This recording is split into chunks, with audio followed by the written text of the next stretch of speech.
white, you can't read it, and that is why it is so cluttered. And that is why there are so many things here. But at least it can give us the understanding that the Industrial Revolution started in the 19th century and that most things were invented during the end of the 19th century. At least this. And also, this is a good thing when kids don't know what to talk about. Because very often they say, why I don't know any invention or something like a wheel. Yeah? Okay. So, how can we structure our talk when we talk about inventions? Of course, we can talk about inventors. Yeah? And we can talk about the types of inventions. Any invention may be a discovery or a recombination. A discovery is when you are doing something, everyone has probably read about, I don't know who he was, like his name, but he was making, maybe Viktor Nikolaevich can help me, he was making a kind of research when a bar of chocolate melted in his pocket, and that is how the microwaves were discovered, and that is how he understood that with the help of those waves you may hit the food. Like, that was obviously a discovery. Discoveries were electricity, telephony, steam engine, railways, so something entirely new. Yeah? So, discovery, we'll go back to this, or it may be a recombination. Like Thomas Edison invented a light bulb, but he just only recombined the already existing elements. Yeah? So, electric oven, we can't say who invented the electric oven, this is the recombination, a glass bottle, a computer, just most things are the recombination. We even can't say that a chair is the invention. It maybe once someone invented a stool, but with many, many years it has been recombined until we see, or till what we see now. Also, so this is the type, then how it was invented. It was invented, it could be invented accidentally, like microwave oven, Teflon, potato chips, X-ray images. If you Google accidental inventions, the whole list will be in front of you. By trial and error, or it is also called Edisonian approach. Edison was well known for the saying, I haven't failed, I just found 10,000 ways that won't work. Yeah? I mean, trying and trying and trying and trying until it started working. And this is how he invented the light bulb, 10,000 ways, 10,000 times. Yeah? And by evolution, inventors enhance the already existing object. Yeah? So a car, a computer, no R here, a vacuum cleaner and the washing machine, mostly all the objects. And how many people were involved? Whether it was a sole invention or the cooperation. Cooperations were very popular in America during this time, so most inventions at the end of the 19th century were made by big corporations. Again, already we have advantages and disadvantages, and we have the categories that may be used with all inventions ever. Their usefulness, it may be useful, important, or I'm sorry, stupid. Yeah? Ecology, ecological, non-ecological, money, economical or wasteful, safety, time, usability, user-friendly or user-unfriendly. Now when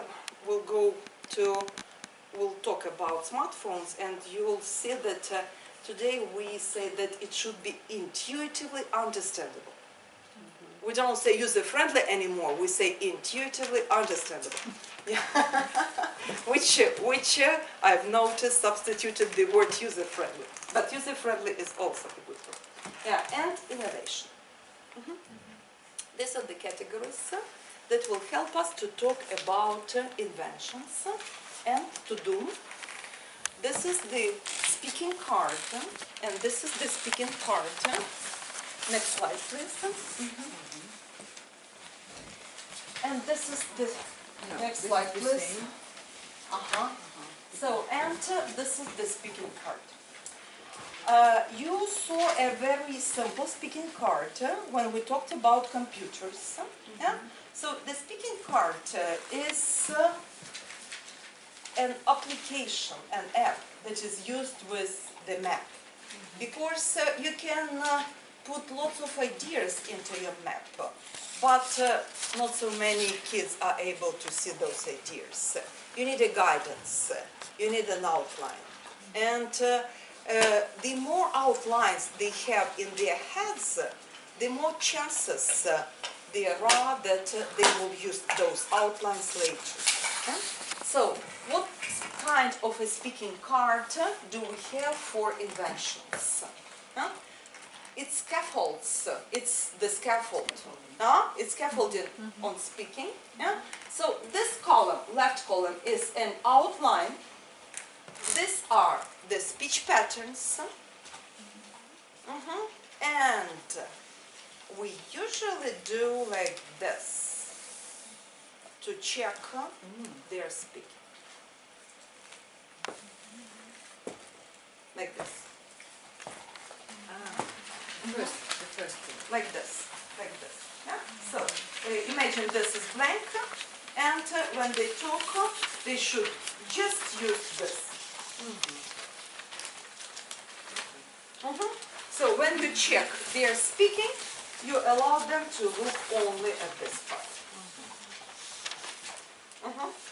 You can do the same with the sample map, but it's good for your brain to have an outline. It helps, but it structures your speaking, and so anyway, it's very effective when you use just the left column for speaking. Okay, now let's go back to inventions. Inventions, back. Okay, and let's see what we have here. Invention. So first of all, we give general facts. For example, let's take something from here. We already learned about the microwave oven. The microwave oven was invented by, you have to Google it, and when you have to Google it. So, it was invented, and then you choose, it was invented accidentally while the scientist was making his research. He discovered that. So, it was a discovery of an entirely new sphere, or it was the recombination. I think microwave oven was the discovery of an entirely new sphere, so that was a discovery. And again, you have to Google how many people, a sole inventor or a corporation. So, it is a tool, namely a device for heating food with microwaves.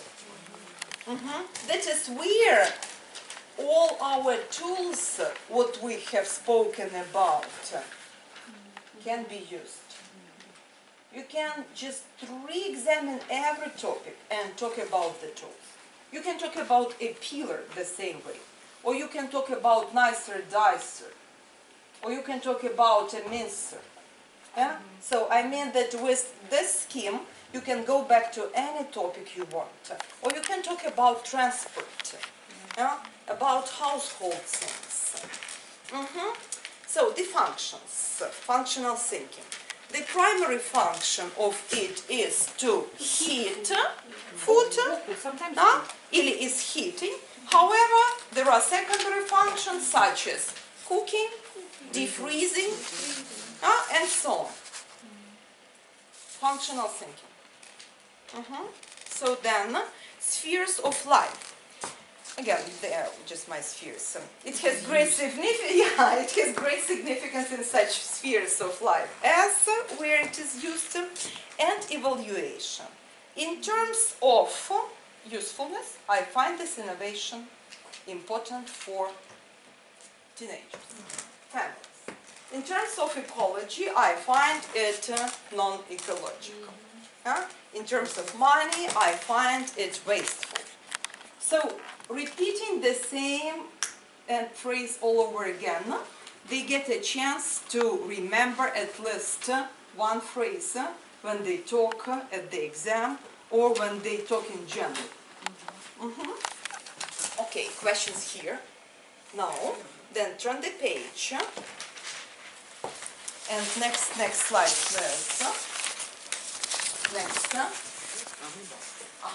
So, and this is the speaking that I made for talking about smartphones. I don't have a map on smartphones, but they were so closely connected with computers, with social nets, with so many things that I thought that there should be a map. The map is the speaking card. It has, of course, there are the tasks connected with it, but you can also understand how to talk about smartphone. So, and there is lots of grammar. Passive voice goes with all inventions. Used to, get used or be used to, and they all are here.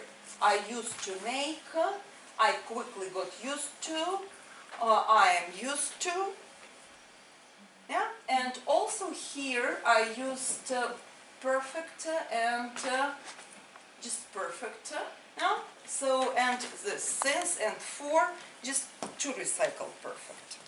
Okay, I have, and when they were doing the tasks, they learned that there is also the smartphone divide, which I've mentioned already.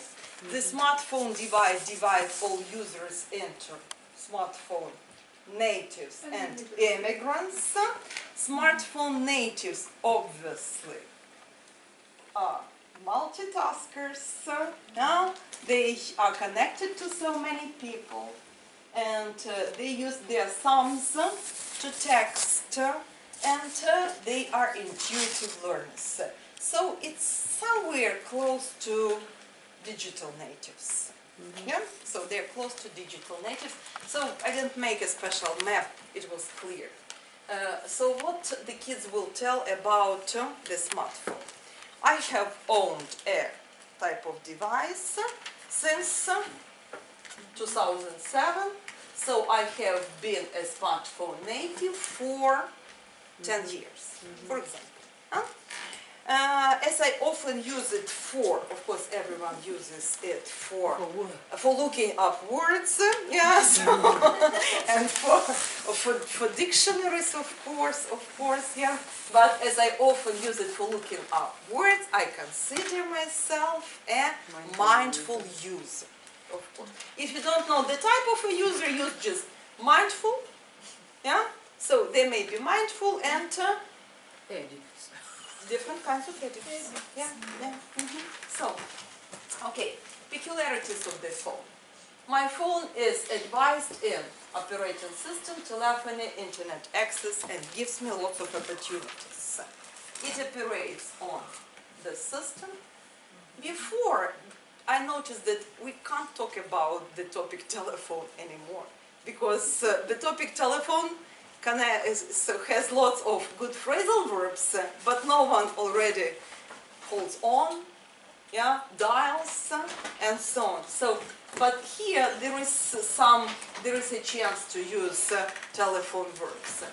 Before I used to make only voice calls, but now I can use Viber, send pictures, messages, and so on. Internet access. Before I could access internet only from my desktop, but now, and it allows me to stay tuned about local news and so many things. So what changed in my life?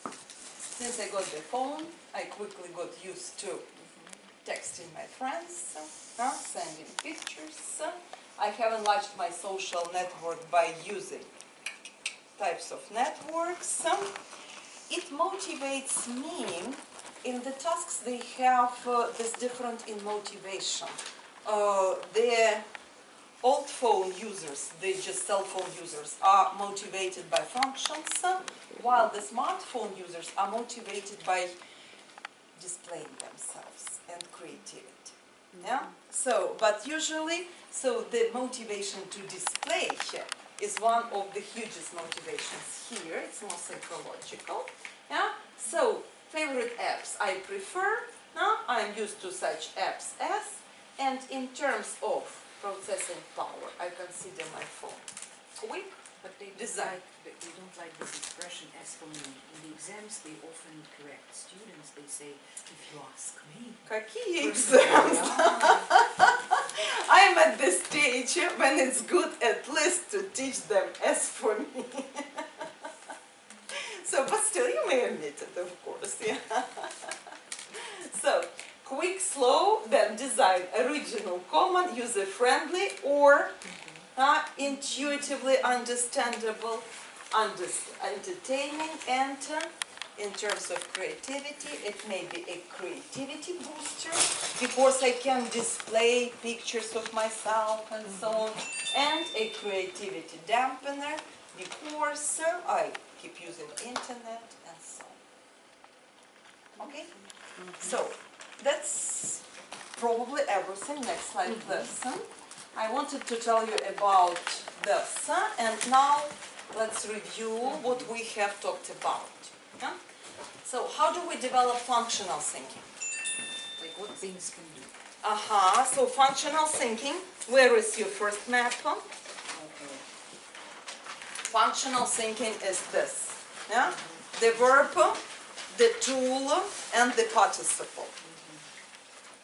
The verb, the tool, and the participle. When is there a good age, sensitive age, to start developing functional thinking? The earlier, the better. He is a baker, so he bakes, he works in a bakery. The earlier, the better. 6-year-old kids can do it. The earlier they start understanding the word families, the better. Then, next, enhancements. Where do we have enhancements? Where is the map with enhancements? So, in any topic, here when we talked about musical instruments, but actually all these tools are enhancements for Kharkiv.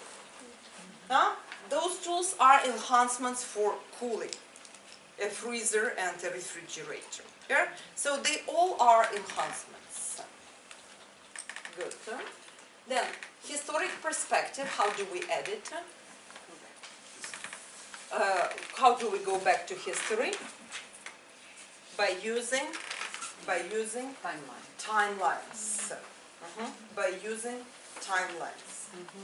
How do we use timelines? Don't make them like this. This is not a good timeline. This is just to illustrate, but this is not a timeline. And actually I had not enough ideas for the whole map. Yeah, so, but that is not a timeline. A timeline should be concise, have one principle as a basis, and tell at least something. Timelines. Types of users. Mindful, addicts, when you talk about the users. Mindful for work, for practical users. Yeah, again, so you can develop any kind of a user you like according to your topic. Or you can Google. There are usually lots of users, but when I personally Google users, I usually find out that they have a different principle. Like, for example, talking about different types of students. One will be a beauty, another will be a bully. What kind of a category is under it? Like beauty is appearance, bully is behavior. Do you know? So usually when you think of the users, think of one criteria and one type of behavior, either behavior or appearance, or a beauty can be a bully as well.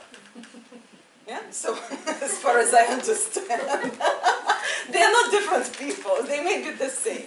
Yeah. Think of a principal, just one principal, not many. Or a teacher, like a boring teacher, a boring teacher and a disciplined teacher who was a strict teacher. Why a strict teacher can't be a boring teacher? Like, quite possible, different categories, yeah? So, or knowledgeable teacher and boring teacher. Again, it may be the same person, yeah? So, think of the criterion which is the same for the users and ideas. Google. Debatable. Google. Divides are great ideas for talking about inventions, yeah? Then, for talking about lifestyle, addiction, mindfulness, or something else. Yeah? So usually think of the ideas that psychologists or sociologists may find not that very true to life, but that will be fine for the kids. And that is how you have a topic. Yeah? And also you can use this type of a speaking card. As an example, it contains the outline, the speech patterns, and it is good for talking. It is good for talking. That's probably all I wanted to tell you today. Questions?